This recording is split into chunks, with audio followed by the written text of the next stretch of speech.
Last spring, two 14-year-old girls, one in Glen Rock and the other in Clifton, were both caught sexting, which is the exchange of sexually suggestive messages or images via cell phone.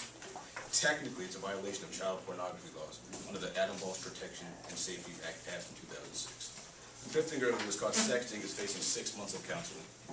However, in certain states, sexting is considered child pornography. So these U.S. teens caught sexting face charges of possession and distribution of child pornography, giving them years of sex offender registries, making it impossible for them to continue attending school or even getting a job. Resolved that the U.S. government should enact a policy to regulate and prosecute sexting involving minors. Now, the affirmative believes in this resolution, while the negative does not.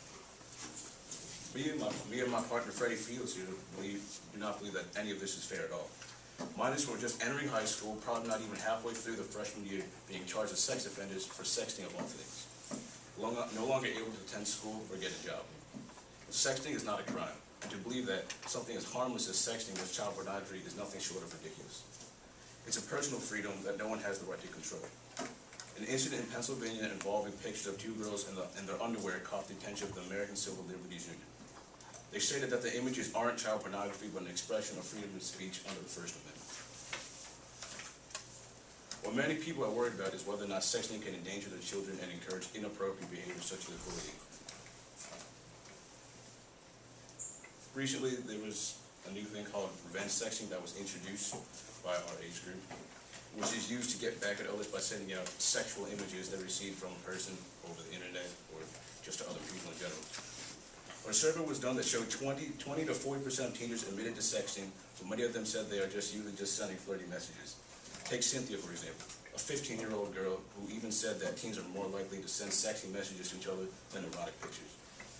The most cited survey done by CosmoGirl.com showed that 60% of young adults and 40% of teens admitted to sexting via text, email, or instant message.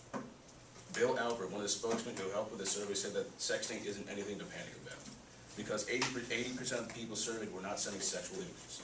No images equals no leverage for potential bullying. The Cosmo Girl survey also discovered that more girls than boys sext, the main reason being that it's a fun and flirtatious activity to do with their boyfriend. The government shouldn't be wasting their time trying to control how people run their relationships. More to the point, the government attempting to control sexting will infringe upon every American citizen's freedom of speech. If anyone was to address the problem of sexting, it should be the parents. Just like the legal director of the New Jersey American Civil Liberties Union, Edward Baruch, said, it is more appropriately addressed for the family structure. Thank you, and vote.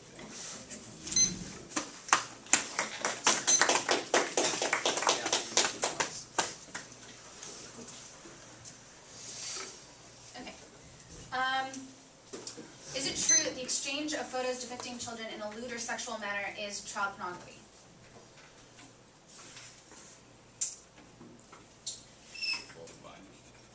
Sexting? I don't believe so. Do you understand that this definition, though, could also be used to describe sexting, if it doesn't describe child pornography, then? How does that really be describing sexting? It's just two people sending images to each other. Do you agree that the internet is globally accessible? Yeah. So you realize that sexual predators can view and redistribute photos of girls in their underwear. First of all, it has to get on the internet to start. And so the possibility of happening is pretty low. You mentioned that restricting sexting goes against the First Amendment. Do you believe that freedom of speech is more important than the well-being of exploited children? I really think these kids are being exploited because it's their own choice to send out the message to begin with.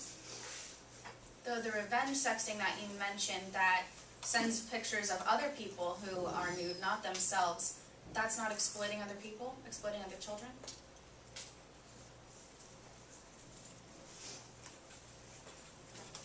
Exploitation and the revenge sexting, I guess, I believe are two different things to begin with. It's just, revenge sexting is basically just some kid getting back at, I don't know, ex-girlfriend, boyfriend, piss them off pretty bad.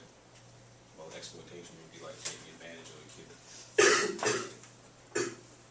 threatening them with like rape or something.